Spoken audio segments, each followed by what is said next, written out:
এই ফলটা কি চিনতে পারছেন? এর নাম চুকাই। এর জেলি খুব সুন্দর খেতে হয়। আমি আজকে সেই রেসিপিটাই নিয়ে এসেছি। এই চুকাই কিভাবে ছাড়িয়ে করতে হয় সেটা আমি দেখাচ্ছি। প্রথমে এর চারপাশের যে লাল অংশগুলোকে হাতের সাহায্যে ছাড়িয়ে নিতে হয়, আর এই সবুজ অংশটা আমাদের দরকার লাগবে না, এটাকে ফেলে দিতে হবে। এটা খুব টেস্টি একটা ফল। এবার এটাকে আমি জলের মধ্যে সিদ্ধ করতে দিচ্ছি। জলের মাপটা নিজেদের ইচ্ছা মতো বুঝে দেবেন। আমি এখানে একটু বেশি জলে দিয়েছি, কারণ এটা পুরোপুরি সিদ্ধ হবে এবং চুকাই থেকে তার সমস্ত লাল রঙটা জলের মধ্যে চলে আসবে। এবার আমি এটাকে এভাবে ছেঁকে নিচ্ছি। দেখুন, এই যে চুকাইগুলো, এগুলোর মধ্যে কিন্তু আর কোনো কালার নেই।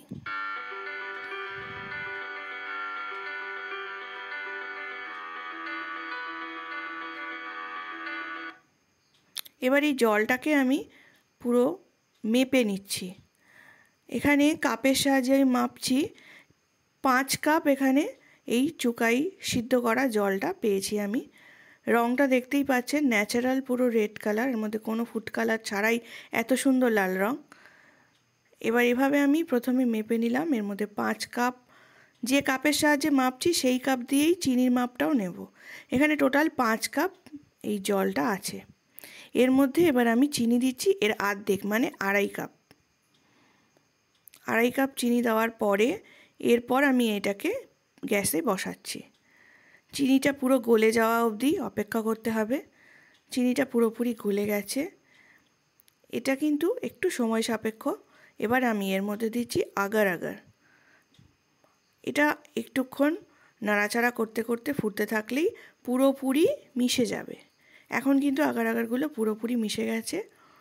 এটা থিকনেস আনতে সাহায্য করবে। পুরো জিনিসটা যখন কমে ছোট হয়ে আসলো, আমি তার মধ্যে দিলাম একটা গোটা বড় লেবুর রস। এবার এটা আর কিছুক্ষণ ফুটবে। জেলি যে তৈরি হয়ে গেছে সেটা আমি এবার চেক করব। একটা ডিশের মধ্যে আমি এর কিছুটা অংশ নিয়ে ঠান্ডা করতে রেখে দিয়েছি। আমি দেখাচ্ছি এবার। এভাবে হাতার মধ্যে নিয়ে যখন আমি এটাকে উপর করছি, এর যে বিন্দুগুলো পড়ছে অনেকটা সময় নিয়ে এবং বেশ মোটা মোটা হয়ে পড়ছে। তার মানে জেলিটা কিন্তু হয়ে গেছে। আরও একটা পরীক্ষা আমি করছি। এই যে ডিশের মধ্যে নিয়েছিলাম, ঠান্ডা হয়ে গেছে, উপর করছি, এটা কিন্তু আর কোনো অন্যদিকে নড়চড় হচ্ছে না। তার মানে জেলি রেডি।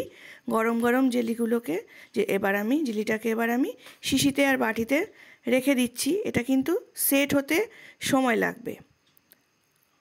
আমি এই জেলিটাকে মোটামুটি 12 ঘন্টা মতো ঠান্ডা করতে রেখে দিচ্ছি।